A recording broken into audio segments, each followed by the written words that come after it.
ನಮಸ್ಕಾರ. ನಾನು ಶ್ರೀನಿವಾಸನ್ ನಂದಗೋಪಾಲ್, ಮಾಜಿ ಪತ್ರಕರ್ತ ಮತ್ತು ಹೋದ 17 ವರ್ಷಗಳಿಂದ ಸೆಂಟರ್ ಫಾರ್ ಇಂಟಿಗ್ರೇಟೆಡ್ ಲರ್ನಿಂಗ್ ಎಂಬ ಸಂಸ್ಥೆಯ ಸ್ಥಾಪಕನಾಗಿ ಮಕ್ಕಳು ಮತ್ತು ಯುವಕರ ಜೊತೆ ಕೆಲಸ ಮಾಡ್ತಾ ಇದ್ದೇನೆ. ನೀವು ಇವತ್ತು ಯಾವುದೇ ಸೋಷಿಯಲ್ ಮೀಡಿಯಾ ಇಲ್ಲ ಮೇನ್ ಸ್ಟ್ರೀಮ್ ಮೀಡಿಯಾದಲ್ಲಿ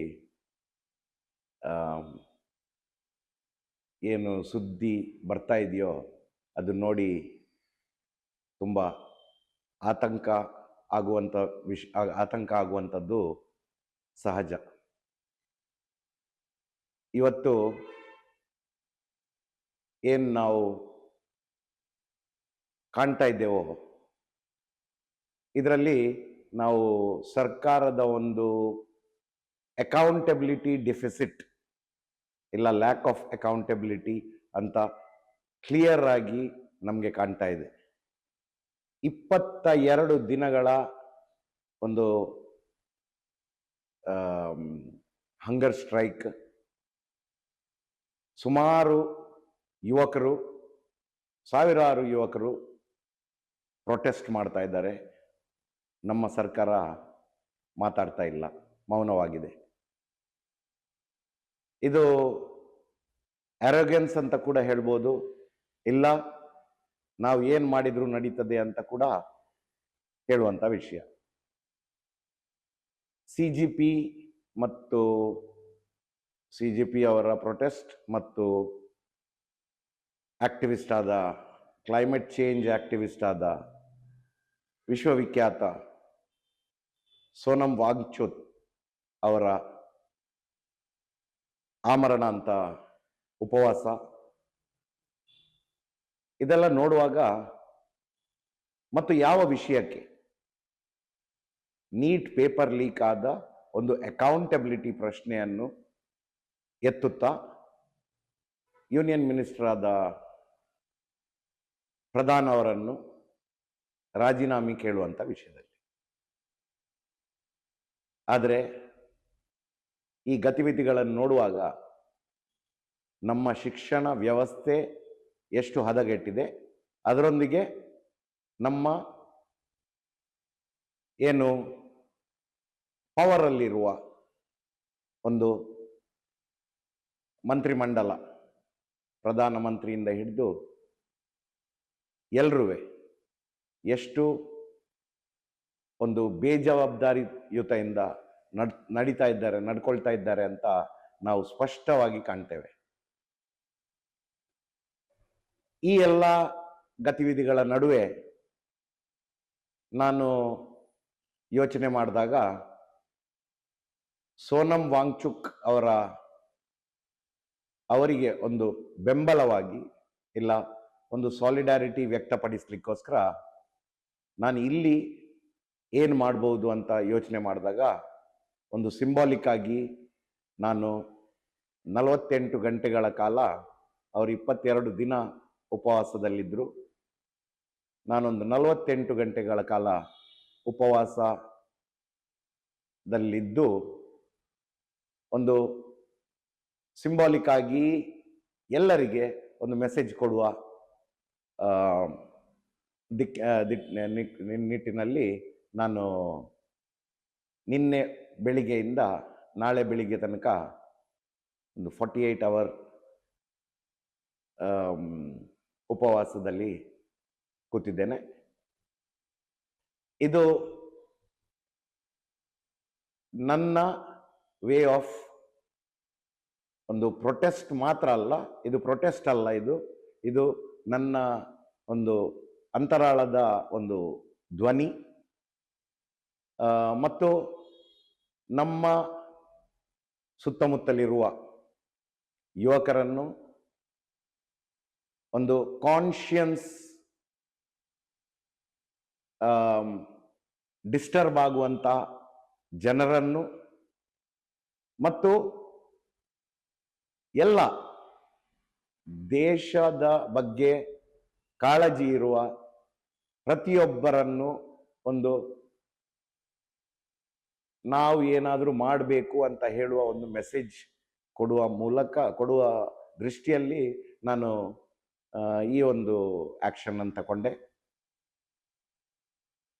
ಇವತ್ತು ನಾನು ಶಿಕ್ಷಣ ಕ್ಷೇತ್ರದಲ್ಲಿ ಕೆಲಸ ಮಾಡ್ತಾ ಇರೋದ್ರಿಂದ, ಕಿಂಚಿತ್ ಕೆಲಸ ಮಾಡ್ತಾ ಇರೋದ್ರಿಂದ, ನಾನು ಈ ನೀಟ್ ಪೇಪರ್ ಲೀಕಿನ ಬಗ್ಗೆ ಆಗಲಿ, ನೀಟಿನ ಕೆಲವು ಇರ್ರೆಗ್ಯುಲಾರಿಟೀಸ್ ಬಗ್ಗೆ ಆಗಲಿ, NTA ಬಗ್ಗೆ ಆಗಲಿ, ಇಲ್ಲ CBSE ನಲ್ಲಿ ಡಿಸ್ಕ್ರಿಪೆನ್ಸೀಸ್ ಬಂದಿರೋದಾಗಲಿ, ಇದೆಲ್ಲ ನೋಡುವಾಗ ನಮ್ಮ ಮಕ್ಕಳ ಭವಿಷ್ಯ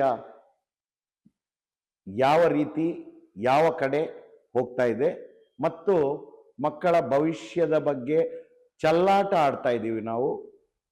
ಆದರೆ ಅದನ್ನು ಒಪ್ಪಿಕೊಳ್ಳಲಿಕ್ಕೆ, ಜವಾಬ್ದಾರಿ ತಗೊಳ್ಳಿಕ್ಕೆ ನಮ್ಮ ಏನು ವ್ಯವಸ್ಥೆ ಇದೆಯೋ, ವ್ಯವಸ್ಥೆಯ ಮೇಲೆ ದೋಸ್ ಹೂ ಆರ್ ಇನ್ ಪವರ್ ಅವರು ಯಾವುದೇ ರೀತಿಯ ಸ್ಟೇಟ್ಮೆಂಟ್ ಆಗಲಿ, ಡೈಲಾಗ್ ಆಗಲಿ, ಇಲ್ಲ ಸೊಲ್ಯೂಷನ್ ಆಗಲಿ ನಮಗೆ ಕೊಡಲಿಕ್ಕೆ ರೆಡಿ ಇಲ್ಲ. ಅದರ ಬದಲು ಯಂಗ್ಸ್ಟರ್ಸನ್ನು ಇವತ್ತು ನೋಡಿ ಯಾವ ರೀತಿ ಲಾಠಿ ಚಾರ್ಜ್ ಮತ್ತು ಯಾವ ರೀತಿ ಒಂದು ದುಷ್ಕರ್ಮಿಗಳನ್ನು ಯಾವ ರೀತಿ ಟ್ರೀಟ್ ಮಾಡ್ತಾರೋ ಆ ರೀತಿ ಒಂದು ಪೀಸ್ಫುಲ್ ಪ್ರೊಟೆಸ್ಟರ್ಸನ್ನು ಟ್ರೀಟ್ ಮಾಡ್ತಾ ಇದ್ದಾರೆ. ಇಂಥ ವ್ಯವಸ್ಥೆಯ ನಡುವೆ ನಾವು ಎಚ್ಚೆತ್ತುಕೊಳ್ಬೇಕು. ಅದೇ ರೀತಿ ನೆಕ್ಸ್ಟ್ ನಮ್ಮ ಮಕ್ಕಳ ಭವಿಷ್ಯ ರೂಪಿಸಲು ಯಾವ ರೀತಿ ಒಂದು ರೂಪರೇಷೆಗಳನ್ನು ಹಾಕಬೇಕು, ಇದರ ಬಗ್ಗೆ ಚಿಂತನ ಮಂಥನ ನಡಿಬೇಕು. ಒಂದು ಸ್ವಸ್ಥ ಸಮಾಜವನ್ನು ಕಟ್ಟಬೇಕು, ಡೆಮೋಕ್ರಸಿಯನ್ನು ಉಳಿಸಬೇಕು. ಈ ಎಲ್ಲ ಚಿಂತನೆಗಳು ಮೂಡಬೇಕು ಅಂತೇಳಿ ನಾನು ನಂಬಿದ್ದೇನೆ. ಮತ್ತು ಯಾರು ಅದಕ್ಕೆ ರೆಸ್ಪಾನ್ಸಿಬಲ್ ಇದ್ದಾರ ಅವರು ಆ ರೆಸ್ಪಾನ್ಸಿಬಿಲಿಟಿಯನ್ನು ಯಾವ ರೀತಿ ನಿಭಾಯಿಸ್ತಾ ಇದ್ದಾರೆ ಅದನ್ನು ಒಂದು ಆತ್ಮಾವಲೋಕನ ಮಾಡಬೇಕು ಅಂತ ನಾನು ಒತ್ತಾಯಿಸ್ತೇನೆ. ಈ ಒಂದು ಉಪವಾಸ ವೆರಿ ಸಿಂಬಾಲಿಕ್ ಮತ್ತು ಇದರ ಮೂಲಕ ಒಂದೇ ಒಂದು ಮೆಸೇಜ್, ನಾವು ನಮ್ಮ ಡೆಮೋಕ್ರಸಿ, ನಮ್ಮ ಸಾರ್ವಭೌಮತೆ, ಸೋವರೆಂಟಿ, ನಮ್ಮ ಅಸ್ತಿತ್ವ, ಇಂಡಿಯನ್ನೆಸ್, ಇದನ್ನು ನಾವು ಕಳ್ಕೊಳ್ತಾ ಇದ್ದೇವಾ ಅಂತೇಳಿ ಯೋಚನೆ ಮಾಡಿ ಅದರ ಜೊತೆಯಲ್ಲಿ ನಾವೇನು ಮಾಡ್ಬೋದು ಅಂತೇಳಿ ನಾವು ಆತ್ಮಾವಲೋಕನ ಮತ್ತು ಚಿಂತನ ಮಂಥನ ಮಾಡುವ ಸಮಯ ಇದು ಬಂದಿದೆ ಅಂತ ಹೇಳುವ ಒಂದು ಮೆಸೇಜ್ನೊಂದಿಗೆ ನಾನು ಈ ಒಂದು ಸಣ್ಣ ನನ್ನ ಕಿಂಚಿತ್ ಕಾಣಿಕೆ. ಹಾಗಾಗಿ ಇವತ್ತು ಏನು ನಡೀತಾ ಇದೆಯೋ ಅದು ಇನ್ನು ಮುಂದೆ ನಡಿಬಾರ್ದು. ಅದರ ಜೊತೆಗೆ ನಮ್ಮ ರೋಲ್ಸ್ ಆ್ಯಂಡ್ ರೆಸ್ಪಾನ್ಸಿಬಿಲಿಟೀಸ್, ಕರ್ತವ್ಯಗಳನ್ನು ನಾವು ಅರ್ಥಕೊಂಡು ನಾವೇನು ಮಾಡ್ಬೋದು, ಅದಕ್ಕೆ ಯಾವ ರೀತಿಯಲ್ಲಿ ನಮ್ಮ ರಾಜಕಾರಣಿಗಳು ಸ್ಪಂದಿಸಬೇಕು, ಇದನ್ನೆಲ್ಲ ನಾವು ಯೋಚನೆ ಮಾಡುವಂಥ ವಿಷಯದೊಂದಿಗೆ ನಾನಿಲ್ಲಿ ಕೂತ್ಕೊಂಡಿದ್ದೇನೆ.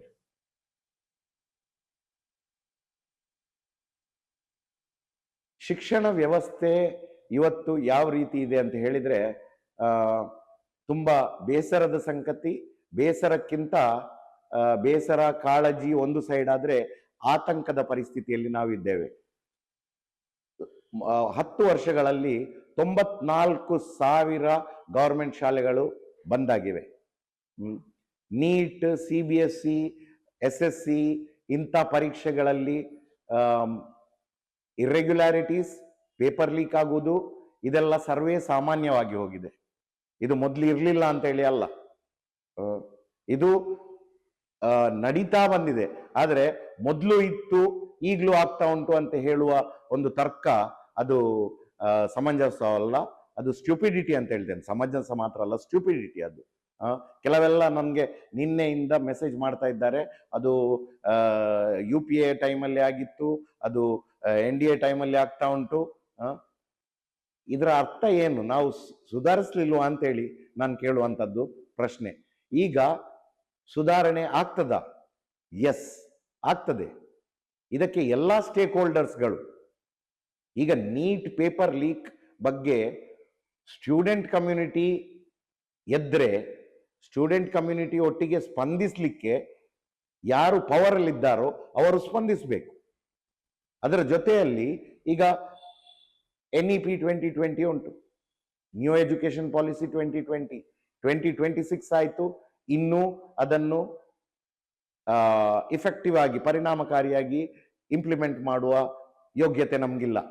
ಯಾಕಂದ್ರೆ ಅದು ಪೇಪರಲ್ಲಿ, ಆನ್ ಪೇಪರ್ ಆ ಡಾಕ್ಯುಮೆಂಟ್ ಚೆನ್ನಾಗಿ ಕಾಣಿಸುತ್ತೆ, ಆದರೆ ಅದು ಇಂಪ್ಲಿಮೆಂಟ್ ಮಾಡಲಿಕ್ಕೆ ಪ್ರಾಕ್ಟಿಕಲಿ ಯಾರೂ ಸರಿಯಾಗಿ ಯೋಚನೆ ಮಾಡಿಲ್ಲ. ಸೊ ಇಫೆಕ್ಟಿವ್ ಆಗಿ ಇಂಪ್ಲಿಮೆಂಟ್ ಮಾಡಲಿಕ್ಕೆ ತುಂಬ ಗ್ರೌಂಡ್ ವರ್ಕ್ ಆಗಬೇಕು. ಈಗ ನಾನು ಕೆಲವೇ ತಿಂಗಳ ಹಿಂದೆ ನಾನು ಒಂದು 6,500 ಕಿಲೋಮೀಟರ್ ಬೈಕ್ನಲ್ಲಿ ಇಡೀ ಕರ್ನಾಟಕದ ಮೂಲೆ ಮೂಲೆಗಳಲ್ಲಿ ಸರ್ಕಾರಿ ಶಾಲೆಗಳಿಗೆ ಭೇಟಿಯಾಗಿದ್ದೆ. ಆ ಸಂದರ್ಭದಲ್ಲಿ ನನಗೆ ಅನಿಸಿದ್ದು, ಏನೇ NEP SEP ಯಾವುದೇ ಸರ್ಕಾರ ಇರಲಿ, ಆದರೆ ಗ್ರೌಂಡ್ ಲೆವೆಲ್ ಅಲ್ಲಿ ಅಧಿಕಾರಿಗಳು ಮತ್ತು ಯಾರ್ಯಾರು ಸ್ಟೇಕ್ ಹೋಲ್ಡರ್ಸ್ ಇದ್ದಾರೋ ಅವರು ಕರೆಕ್ಟಾಗಿ ಪ್ಲಾನ್ ಮಾಡಲಿಲ್ಲ ಆದರೆ, ಸ್ಟ್ರಾಟಜೈಸ್ ಮಾಡಲಿಲ್ಲ ಆದರೆ ಇಂಪ್ಲಿಮೆಂಟ್ ಮಾಡಲಿಕ್ಕೆ ಆಗುದಿಲ್ಲ. ಹಾಗಾಗಿ ಇಂಪ್ಲಿಮೆಂಟ್ ಮಾಡ್ಲಿಕ್ಕೆ ಆಗುದೇ ಇಲ್ಲ ಅಂತೇಳಿ ವಿಷಯ ಅಲ್ಲ, ಆದರೆ ಇಂಪ್ಲಿಮೆಂಟ್ ಮಾಡಲಿಕ್ಕೆ ಗ್ರೌಂಡ್ ಲೆವೆಲ್ ಅಲ್ಲಿ ವರ್ಕ್ ಇನ್ನೂ ಜಾಸ್ತಿ ಆಗಬೇಕು ಅಂತೇಳಿ ನನ್ನ ಅನಿಸಿಕೆ.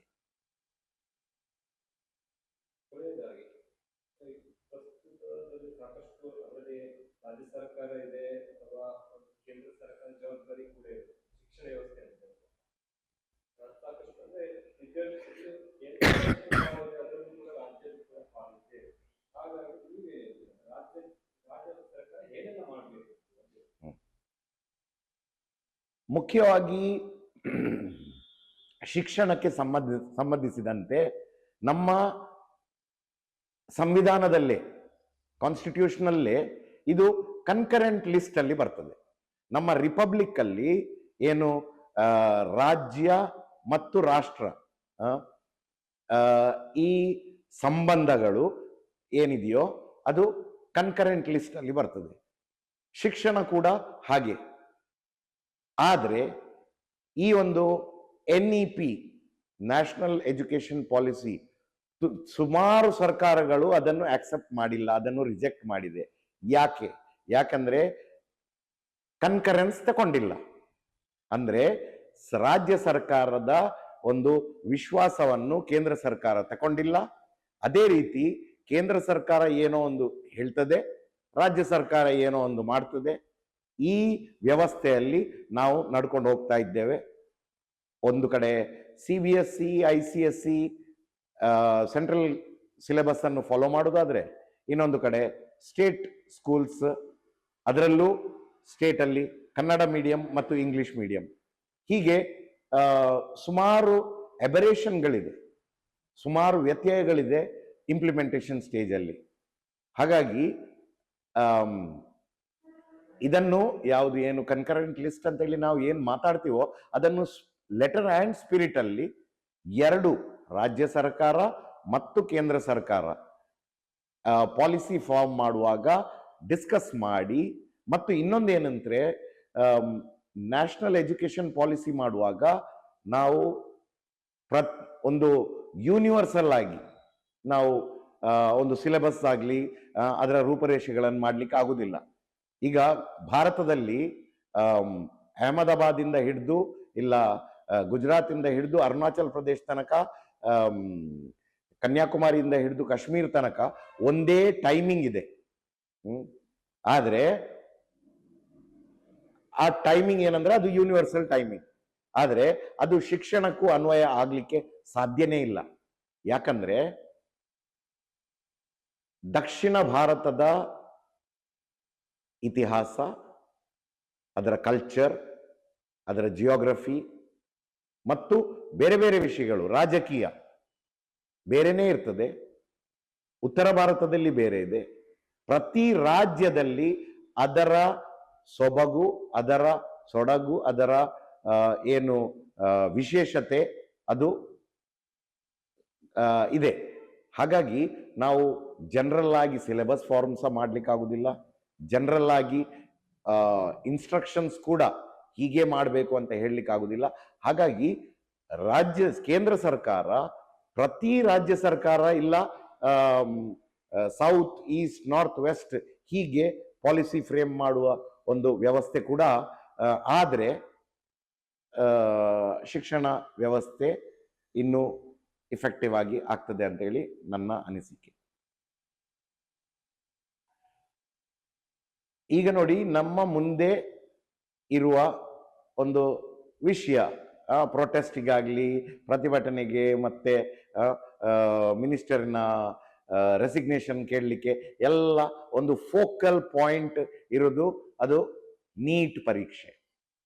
24ರಲ್ಲಿ ಲೀಕ್ ಆಯಿತು, 25ರಲ್ಲಿ ಲೀಕ್ ಆಯಿತು, 26ರಲ್ಲಿ ಲೀಕ್ ಆಗಿ ರೀ ಎಕ್ಸಾಮ್ ಮಾಡ್ಲಿಕ್ಕೆ ಆಯಿತು. ಸೊ ಇಂಥ ಒಂದು ಪರಿಸ್ಥಿತಿಯಲ್ಲಿ ಮಕ್ಕಳ ಒಂದು ಮಾನಸಿಕ ಸ್ಥಿತಿಯನ್ನು ನಾವು ತಿಳ್ಕೊಳ್ಬೇಕಾಗ್ತದೆ. ಸಿಕ್ಕಾಪಟ್ಟೆ ಪ್ರೆಷರ್ ಅಲ್ಲಿ ಅವರು ಇಡೀ ವರ್ಷ ಕೂಡ ಅಲ್ಲ, ನೀಟ್ ಪರೀಕ್ಷೆಗೆ ಈಗ 8ನೇ ಕ್ಲಾಸಿಂದವೇ ಫೌಂಡೇಶನ್ ಕೋರ್ಸಸ್ ಇದೆ. 10ನೇ ಕ್ಲಾಸ್ ಆಗುವಾಗ ಅವರು 10ನೇ ಕ್ಲಾಸ್ ಬರೀ ಪಾಸ್ ಆಗ್ಲಿಕ್ಕೆ ಇಲ್ಲ, ಸ್ವಲ್ಪ ಒಂದು ಫಸ್ಟ್ ಕ್ಲಾಸ್ ಡಿಸ್ಟಿಂಕ್ಷನ್ ತಗೊಳ್ಳಿಕ್ಕೆ ಹೊರತು ನೀಟ್ ಪರೀಕ್ಷೆಗೆ ಅವರು 8ನೇ ಕ್ಲಾಸಿಂದವೇ ಕೆಲವು ಸಂಸ್ಥೆಗಳಲ್ಲಿ ಫೌಂಡೇಶನ್ ಕೋರ್ಸ್, ಅಡ್ವಾನ್ಸ್ ಕೋರ್ಸ್, ಮತ್ತೆ ಫಸ್ಟ್ PUC ಇಂದ ಅದು ನೀಟ್ ಪರೀಕ್ಷೆಗೆ ಮೀಸಲಿಟ್ಟಿರ್ತಾರೆ. ಸೊ ಇಂಥ ಪರಿಸ್ಥಿತಿಯಲ್ಲಿ ನೀವು ಇಮ್ಯಾಜಿನ್ ಮಾಡಿ ಮಕ್ಕಳ ಟ್ರಾಮಾ, ಮಕ್ಕಳ ಮೆಂಟಲ್ ಸ್ಟೇಟಸ್ ಹೇಗಿರ್ತದೆ ಅಂತೇಳಿ. ಅಂಡ್ ಇಂಥ ಸಂದರ್ಭದಲ್ಲಿ ನಾವು ಅವರ ಜೊತೆ ಚಲ್ಲಾಟ ಆಡ್ಲಿಕ್ಕೆ ಇದು ಒಳ್ಳೇದಲ್ಲ. ಒಂದು ನೀಟ್ ಪರೀಕ್ಷೆ ಲೀಕ್ ಆಗಬೇಕು, CBSE ಪೋರ್ಟಲ್ ಅನ್ನು ಹ್ಯಾಕ್ ಮಾಡಬಹುದು, ಇಲ್ಲ SSC ಪರೀಕ್ಷೆಯ ಪೇಪರ್ಸ್ ಲೀಕ್ ಆಗ್ತದೆ. ಇದರ ಅರ್ಥ ಏನು? ಇದರ ಅರ್ಥ ಸಿಸ್ಟಮ್ ಒಳಗೆ ಪ್ರಾಬ್ಲಮ್ ಉಂಟು ಅಂತ. ಒಂದು ವೆರಿ ಸೀರಿಯಸ್ಲಿ ಇದನ್ನು ನೋಟ್ ಮಾಡಿ. ಇದು ಏನಿಲ್ಲ, ನಮ್ಮ ಒಂದು ಗ್ರೀಡ್, ನಮ್ಮ ಒಂದು ಆಸೆ, ನಮ್ಮ ಕರಪ್ಷನ್. ಈ ಕರಪ್ಷನ್ ಲೆವೆಲ್ ಎಲ್ಲಿ ತನಕ ಹೋಗಿದೆ ಅಂತ ಹೇಳಿದ್ರೆ, ಒಂದು ಪೇಪರ್ಗೆ 5 ಲಕ್ಷ ಕೊಟ್ಟು ಪೇಪರ್ ಬರೆಯುವ, ಇದು ನೀಟ್ ಎಕ್ಸಾಮ್ಗೆ ಕುತ್ಕೊಳ್ಳುವ ಒಂದು ಪರಿಸ್ಥಿತಿ ಅಂತ ಹೇಳಿದ್ರೆ, ಇದು ಭಾರತದ ಎಜುಕೇಶನ್ ಸಿಸ್ಟಮ್ ಮೇಲೆ ಒಂದು ಕಪ್ಪು ಚುಕ್ಕೆ ಆಗ್ತದೆ. So at any cost serious action ತಗೊಂಡಿದ್ರೆ 24, 25, 26ನೇ ಇಸ್ವಿಗಳಲ್ಲಿ ತಗೊಂಡಿದ್ರೆ, ಈಗ ಕೂಡ ಹೇಳುದು ಪೇಪರ್ ಲೀಕ್ ಆಗಿಲ್ಲ, ಕೆಲವು ಪ್ರಶ್ನೆಗಳು ಲೀಕ್ ಆಗಿದೆ. ಮಂತ್ರಿಗಳ ಲೆವೆಲ್ ಅಲ್ಲಿ ಇರುವವರು ಹೇಳುವಂತ ಮಾತಿದು. ಸ್ವಲ್ಪ ನಮ್ಗೆ ನಾಚಿಕೆ ಆಗ್ಬೇಕು, ಸ್ವಲ್ಪ ನಮ್ಗೆ ಆತ್ಮಸಾಕ್ಷಿ ಅಂತ ಇದ್ರೆ, ನಮ್ಮ ಮಕ್ಕಳ ಭವಿಷ್ಯದ ಬಗ್ಗೆ ಚಿಂತನೆ ಇದ್ರೆ, ಎಜುಕೇಶನ್ ನಲ್ಲಿ ಒಂದು ಕರಪ್ಷನ್ ಅನ್ನು ಸ್ಟಾಪ್ ಮಾಡಬೇಕು. ನಾನು ಕರಪ್ಷನ್ ಬೇರೆ ಇದರಲ್ಲಿ ಮಾಡಬೇಡಿ, ಮಾಡಿಕೊಂಡು ಹೋಗಿ ಅಂತ ಹೇಳುದಲ್ಲ. ಎಜುಕೇಶನ್, ಹೆಲ್ತ್, ಸೋಷಿಯಲ್ ವೆಲ್ಫೇರ್, ಇದು ನಮ್ಮ ಒಂದು ದೇಶದ ಸ್ವಾಸ್ಥ್ಯ, ನಮ್ಮ ಸಮಾಜದ ಸ್ವಾಸ್ಥ್ಯದ ಬುನಾದಿ. Foundation is education, health and poverty alleviation, ಇಲ್ಲ ಸೋಷಿಯಲ್ ವೆಲ್ಫೇರ್. ಇದು ನಾವು ಸರಿ ಮಾಡ್ಲಿಕ್ಕೆ ಆಗ್ಲಿಲ್ಲ ಆದ್ರೆ, ಇಲ್ಲ ಇದರಲ್ಲಿಯೇ ಇಷ್ಟು ರ್ಯಾಂಪೆಂಟ್ ಕರಪ್ಷನ್ ಇದ್ರೆ ಭವಿಷ್ಯ ಕತ್ತಲಲ್ಲಿದೆ ಅಂತ ಹೇಳಲಿಕ್ಕೆ ನಾನು ಏನು ಡೌಟ್ ಇಲ್ಲದೆ ಹೇಳ್ತಾ ಇದ್ದೇನೆ. ಅದೇ ರೀತಿ ಮಕ್ಕಳಿಗೆ ಏನು ಹೇಳುದಂದ್ರೆ, ನೀಟ್ ಪರೀಕ್ಷೆಯಲ್ಲಿ ಪ್ರಿಪೇರ್ ಆಗಿ ಮತ್ತು ಅದನ್ನು ಪ್ರಿಪೇರ್ ಆಗುವಾಗ ಏನು ಬೈ ಹಾರ್ಟ್ ಮಾಡಿಕೊಂಡು ಟೆನ್ಷನ್ ತಗೊಂಡು ನಾವು ಪ್ರಿಪೇರ್ ಆಗಿ ನಾವು ಎಕ್ಸಾಮ್ ಹೋಗುವಾಗ ಅದು ಲೀಕ್ ಆಗಿದೆ ಅಂತ ಹೇಳಿ ರೀ ಎಕ್ಸಾಮ್ ಬರೆಯೋದು, ಇದನ್ನು ನಾವು ಸ್ವಲ್ಪ ಮಟ್ಟಿಗೆ ಪ್ಯಾರೆಂಟ್ಸ್ ಮತ್ತು ಮಕ್ಕಳು, ಅದರ ಒಟ್ಟಿಗೆ ಟೀಚರ್ಸ್ ಕೂಡ, ಅದರ ಒಟ್ಟಿಗೆ ಪ್ರತಿ ಸ್ಕೂಲಲ್ಲಿ ಕೌನ್ಸಿಲರ್ಸ್ ಕೂಡ ಇರಬೇಕು, ಎಲ್ಲರೂ ಸೇರಿ ಒಂದು ಮಕ್ಕಳ ಮನಸ್ಸನ್ನು ಬ್ಯಾಲೆನ್ಸ್ಡ್ ಆಗಿ ಇರಲಿಕ್ಕೆ ವ್ಯವಸ್ಥೆ ಮಾಡಬೇಕು. ಸೊ ಹಲವಾರು ರೀತಿಯಲ್ಲಿ ನೀಟ್ ಪರೀಕ್ಷೆಯನ್ನು ಇಫೆಕ್ಟಿವ್ ಆಗಿ ಫುಲ್ ಪ್ರೂಫ್ ಆಗಿ, ಏರ್ಫೋರ್ಸ್ ಇದು ಪ್ಲೇನ್ ಎಲ್ಲ ಅಗತ್ಯ ಇಲ್ಲ ನಮಗೆ. ನಮ್ಮ ಒಂದು ಏನು ಆಸೆ ದುರಾಸೆ ಕರಪ್ಷನ್ ಅದು ಸ್ಟಾಪ್ ಆದರೆ ಎಲ್ಲ ಸರಿ ಆಗ್ತದೆ. ಮತ್ತು ನೆಕ್ಸ್ಟ್ ಇಯರ್ ಇಂದ ಆನ್ಲೈನ್ ಅಂತ ಹೇಳಿ ಏನು ಅನೌನ್ಸ್ ಮಾಡಿದಾರೋ, ಆನ್ಲೈನ್ ನಲ್ಲಿ ಕರಪ್ಷನ್ ಆಗುದಿಲ್ಲ ಅಂತ ಏನು ಇದಿಲ್ಲ. ಆದ್ರೆ ಆನ್ಲೈನ್ ನಲ್ಲಿ ಯಾವ ರೀತಿ ಈಗ ನೆಕ್ಸ್ಟ್ ಒಂದು ವರ್ಷದಲ್ಲಿ ಅದು ಸಬ್ಜೆಕ್ಟ್ ಎಕ್ಸ್ಪರ್ಟ್ಸ್ ಅನ್ನು, ತಜ್ಞರನ್ನು ಡಿಸ್ಕಸ್ ಮಾಡಿ ಅದರ ಜೊತೆ AI ಅನ್ನು ಇಫೆಕ್ಟಿವ್ ಆಗಿ ಅಳವಡಿಸಿಕೊಂಡು ಅದರ ಜೊತೆ ಅದನ್ನು ಎಕ್ಸಾಮ್ ಸಿಸ್ಟಮ್ ಅನ್ನು ಹೇಗೆ ಇಂಟಿಗ್ರೇಟ್ ಮಾಡಬೇಕು ಅಂತ ಕೂಲಂಕುಷವಾಗಿ ಒಂದು ವರ್ಷ ಇದೆ. ನ್ಯಾಷನಲ್ ಟೆಸ್ಟಿಂಗ್ ಏನು ಇದಿದೆಯೋ, ಏಜೆನ್ಸಿ ಇದೆಯೋ, ಇದು ಒಂದು NGO ಅಂತ ಹೇಳಿ ನಾವು ಹೇಳ್ತೇವೆ, ಅದನ್ನು ತೆಗೆದಾಕ್ಬೇಕು ಅಂತ ಹೇಳ್ತೇವೆ. ಈ ವ್ಯವಸ್ಥೆಯಲ್ಲಿ ಈ ಗವರ್ಮೆಂಟ್ ಅಲ್ಲಿ NTA ಅನ್ನು ಡಿಸ್ಮ್ಯಾಂಟಲ್ ಮಾಡುವ ಯಾವುದೇ ಒಂದು ವಿಷಯ ನಂಗೆ ಕಾಣುವುದಿಲ್ಲ. ಹಾಗಾಗಿ NTA ಅವರು ಈ ರೆಸ್ಪಾನ್ಸಿಬಿಲಿಟಿಯನ್ನು ತಗೊಳ್ಬೇಕು ಮತ್ತು ತಜ್ಞರ ಜೊತೆ ಕೂಲಂಕುಷವಾಗಿ ವಿಮರ್ಶಿಸಿ ಅದನ್ನು ಮಾಕ್ ಟೆಸ್ಟ್ಸ್ ಮಾಡಿ ಫೈನಲಿ ಅದು ಯಾವುದೇ ಫುಲ್ ಪ್ರೂಫ್ ಇದ್ದಾಗೆ ಅದನ್ನು ಮಾಡಿದರೆ ಇದು ಮಕ್ಕಳ ಒಂದು ಹಿತದೃಷ್ಟಿಯಿಂದ ಮಾಡ್ತಾ ಇರೋದು. ಸೊ ಒಂದು ಸೀರಿಯಸ್ ಆಗಿ ಆಲೋಚನೆ ಮಾಡುವ ಪರಿಸ್ಥಿತಿ ನಮ್ಮ ಮುಂದೆ ಇದೆ.